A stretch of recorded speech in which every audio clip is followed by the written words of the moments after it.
When Liz and I first met, I actually was friends with Andy, her brother. And it really didn't enter my mind initially that that was even an option for her and I to date. She was, a year and a half older than Andy and I were. And so I just, I always thought she was a pretty girl, thought she was awesome, but it really didn't cross my mind. But as, the more I spent time around their family, the more Liz and I began to develop a relationship. And, eventually I had to have the "dude, I like your sister" conversation with Andy. First of all, let's get the record straight. Chris was my friend first. And then he saw Liz probably the second day we were hanging out, and then that was over. He was moving on to date her. So basically he used me to date Liz. It's true. I don't think we've ever seen Liz happier than when she was dating Chris, when she was getting to know Chris, when she fell in love with Chris. It was amazing to see. It was a perfect love. When I found out they were going to get engaged, Liz had certain things that she wanted to have happen. She wanted to be surprised. She had to be wearing a specific dress that was really she had to dress up for it. And Chris had to figure out a way to get all these things weaved together to be this perfect plan of how could he ask her to marry him. And she was way smarter than me, and so that didn't help my case either. And Chris came up with this great plan to set up a fake photo shoot at the W Hotel because she worked at a bridal shop, and she would be trying on dresses, they'd be taking pictures, and he would surprise her and come and ask her to marry him. Chris had picked a fight with Liz so that when he went to meet her, he was going to hand her flowers, get down on one knee and have the ring, and she would be sorry she'd ever fought with him. Dude, this guy, I didn't realize how freaking James Bond this was gonna have to be, man.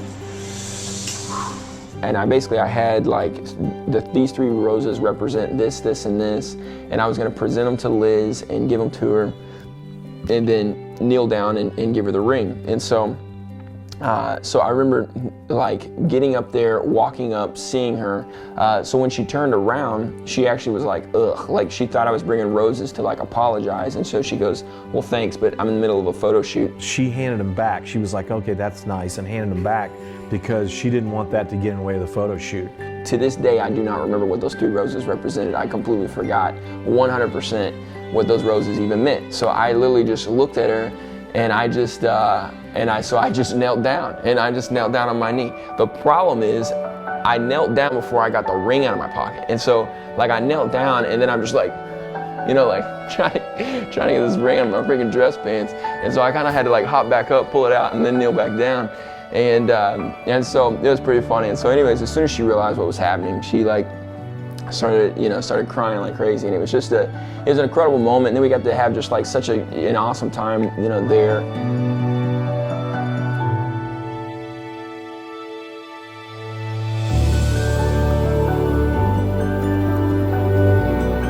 I come home from the office one day, and Liz is there, and her friend Amanda and Lawrence is there, and there's this bag sitting on the counter, like a gift bag, and Liz is like, "I got you something. I want you to open it." So I was like, "Okay." And so I got the bag. In my mind, I'm thinking, "Is this our anniversary? What's going on right now? What did I forget?"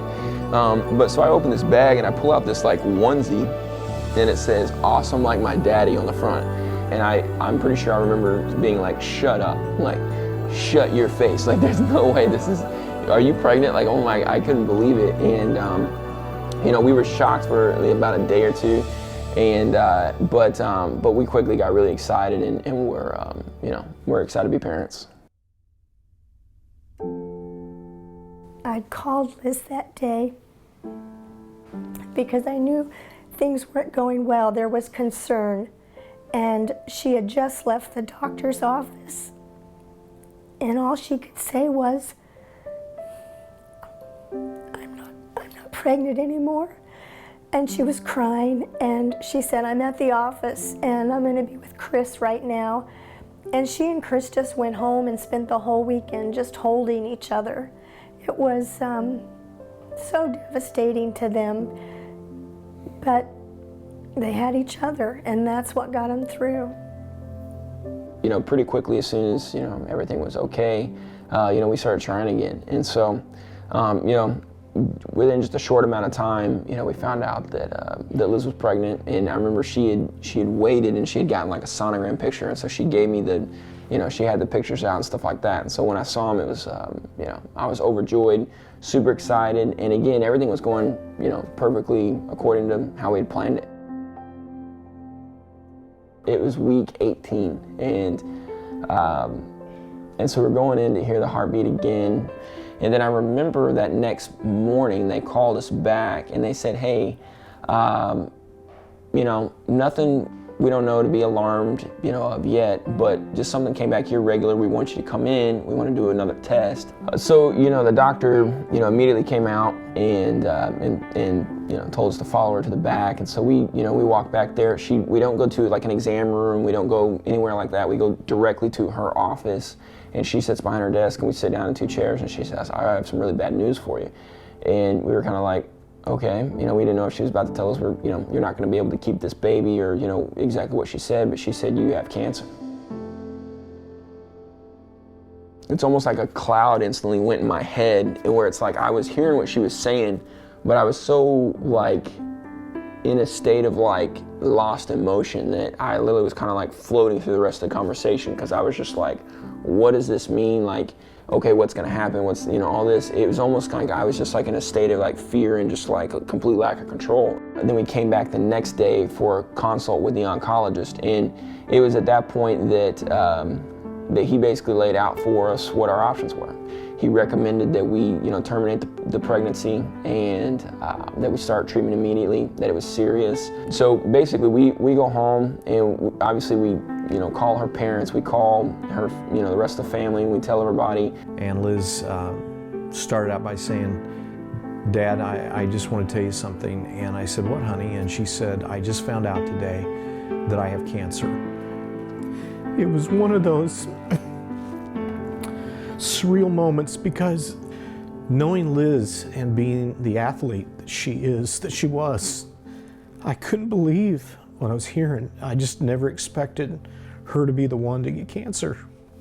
I remember hanging the phone up and looking at Andy and saying, I don't even know. We didn't know, honestly, what the next step would look like with that. Just what they were gonna do. Yeah, it was very scary.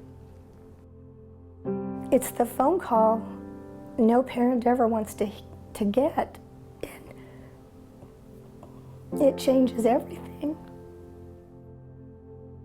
You know, I remember having conversations with her at that time that were like, you know, how do you feel about this whole thing? How do you feel about what the doctor's recommending? We were all crying because we knew that this was a decision that no one should have to make. I remember Chris and Liz saying that they wanted to have the baby. And as a dad, I was torn, but I was so grateful that Liz and Chris landed there. And when they made that decision, we were 100% agreement that we wanted this baby. And we decided just to begin planning for that birth and to move forward with the idea that she would give birth to the baby and then deal with the cancer following that. It was a noble and it was a powerful decision that she was making. And I was just so proud of her, but I was so scared because it was the person that I cared about more than anyone in the world. And there's nothing I could do to help her make that decision and fight that battle.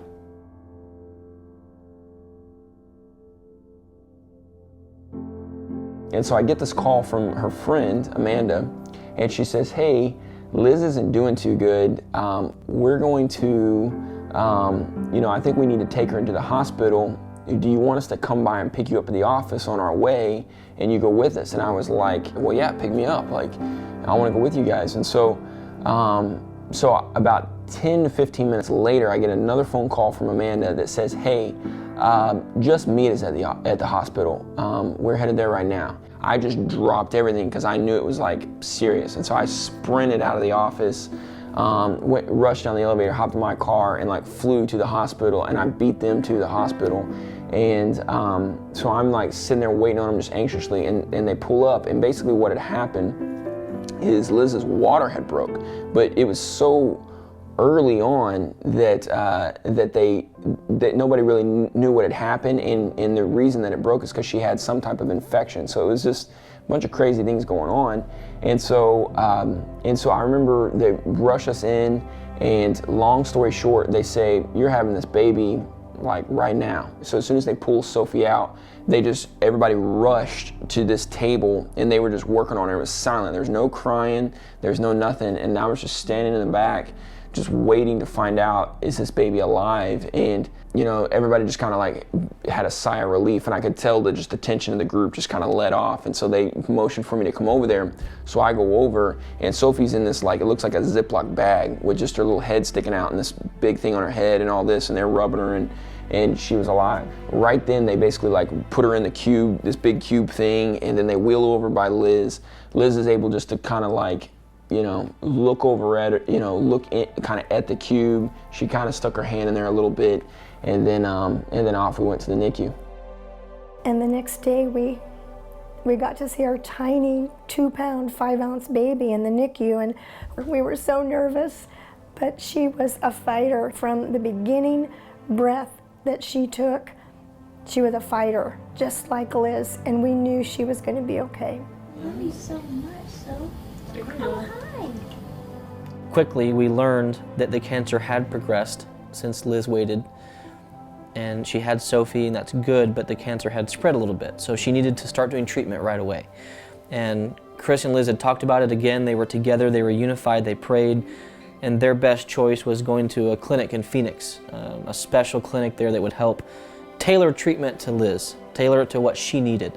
Liz and Chris chose naturopathic treatment, which means they were really focusing on her eating and the foods that fight cancer, and avoiding at all costs the food that feeds cancer, combining with chemo and radiation. When Liz was in there to be treated, she used it as a time for ministry. Liz went into that room with the idea that she was going to brighten their day.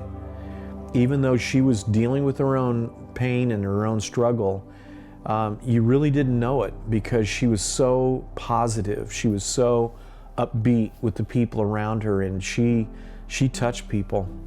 Her attitude in those situations was unbelievable. Like, it was unbelievable, and her toughness and her, just the strength that she exuded. Like, the medical professionals everywhere they would just recognize that, and they were blown away. Like, and they knew she was special, and they knew that this was a special situation, and they would learn our story, and people would respond to it. And so it was just it was a crazy time, but throughout all of it, Liz's strength is what was so admirable. Throughout Liz's treatment, she had been able to get it contained and get it in a place where they felt like they were going to be able to go in and have surgery and remove it, successfully and get all of it. So the problem is that the tumor had actually, through the growth and the things that had happened, had eroded into Liz's bladder, and so it had gone up and it eroded into her bladder. That's part of what was causing all the bleeding, is that she was bleeding actually through her bladder. But the damage was irreversible, and so they said, we can go in and we can get the tumor successfully, but we're also going to have to take your bladder. They were in surgery for a number of hours. We were there early, and it lasted all morning into the early afternoon. I remember sitting there for just hours, and I'd never been through a surgery that was that long. I'd never sat through one again. This was all new. But it felt like we were there for so long. I mean, she was in surgery for 10 or 11 hours. And they finally came out and said that it went well. He told us the news that in his estimation, they were able to get the cancer, and he was able to create this bag that enabled her to have an internal bladder. And it was a great day. I mean, we were excited because we felt this was the end of a long journey. Day by day, week by week, Liz would, she was still getting sick, or she would be tired or whatever. And so we just kept, we kept thinking, okay, well, that's normal. She just had life-altering surgery a couple weeks ago. She's, still weak, all those things. So we just, we were just positive that she was going to keep getting stronger and stronger, but she never really, she never really went up. She just kind of stayed plateaued, and then in all reality even kind of digressed a little, even though we really didn't even realize it at the time. But the thing that really kind of, took it south is she started getting her pain back. We knew something wasn't right. Like, her nausea had kept her from being able to eat and keep food down, so she had continued to lose weight. She was getting down to, weights in the 80s where we were freaked out, and her pain was coming back. So we just knew something was wrong. We went into the doctor, so they did an updated scan for us. They basically said, we have some really bad news. We've identified a soft tissue mass in your abdominal area. It's about 3 centimeters. It's involved in your intestines, and we also feel like there's potentially another small mass by your diaphragm, and the cancer is back.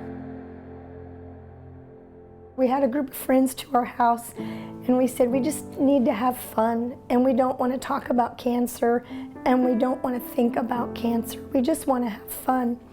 So we had dinner, and as is the custom in the call home, we were playing games and just such a great time. And Liz called and said, "Mom, can I talk to you and Dad?" And she told us that they confirmed that the cancer was back. And I can remember coming back out to face our friends, and we had to tell them that our journey was starting all over again, and we were pretty devastated. And these dear friends just wrapped their arms around us and held us and prayed for us, and we got ready for round 2. We felt like we had overcome that season, and we were walking into a new season with Lizzie to fully recover from surgery, which she had not been able to fully recover from yet. And all I could think was, when is she going to catch a break? And Andy looking over at me and saying, "I don't want to talk about it." I didn't want to talk about it. We went back out to Phoenix, and she started up treatment again. Liz started digressing so quickly that that she couldn't even stay at the place where we were staying anymore. She had to be admitted somewhere. And so we actually went into the hospice clinic, and she got admitted.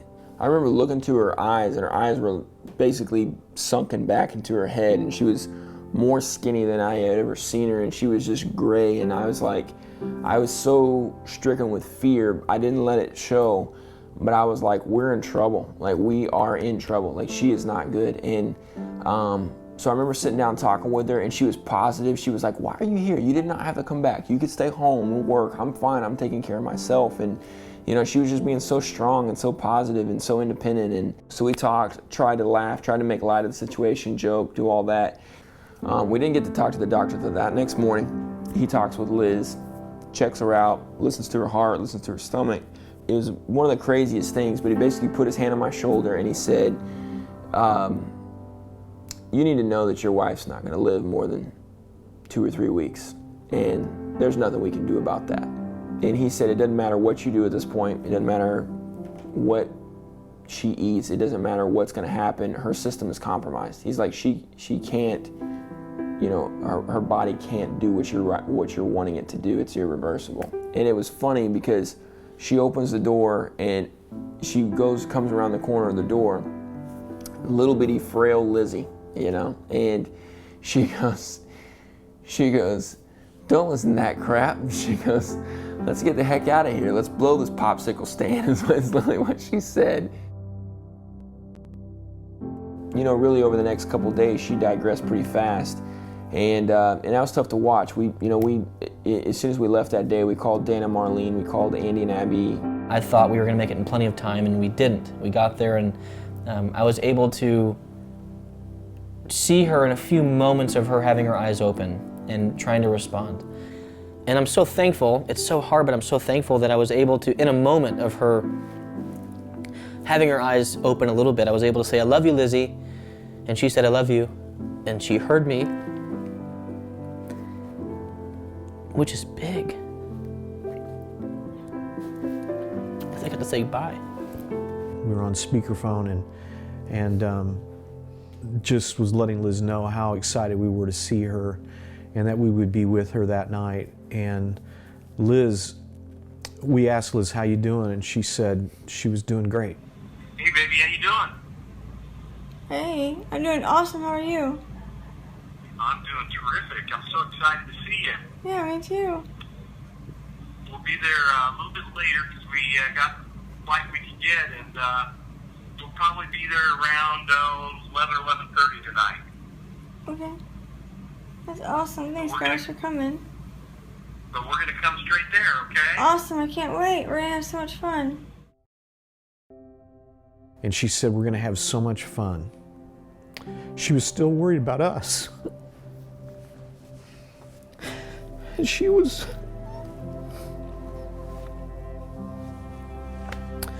literally within hours of going into a kind of a comatose type state where we were not able to communicate with her when we arrived. And I was able to say how much I loved her, how proud I was of her. And I needed that closure to be able to say the things that I needed to say. But we arrived and we got to kiss her and hold her hand, and we shared so many wonderful memories as a group, and we prayed, and God was with us. And He had to be with us or we could not have made it. It was 6 days that she went in that same state of being on her last leg, where she had no food, no water, and basically every organ and every system in her body was shut down except for her heart and her lungs.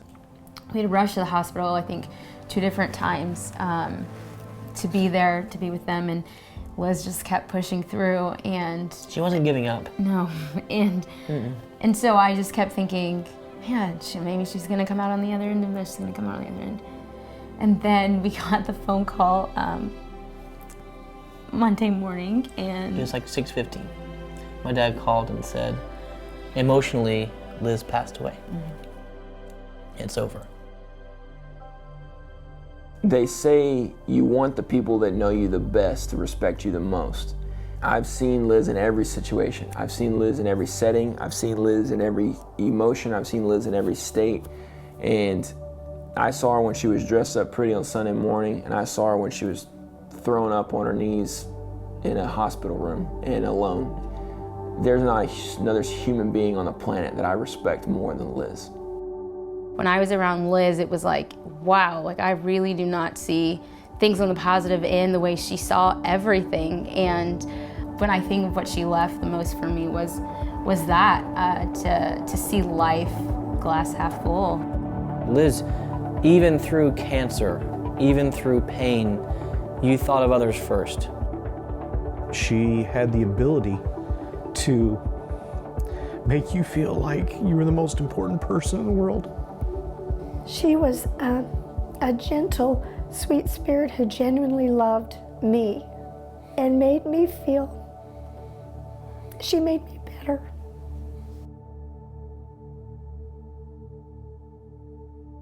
There were different things and different songs and stuff that were meaningful to us, especially there at the end, the last week, and there with Liz. And so we asked Clayton just to play and sing this song that we got a lot of strength and just comfort from in knowing that the Lord was with us even there in those moments. So as he plays the song, you can just sit back and reflect and think and pray and just think about Liz and what she stood for and what that journey meant.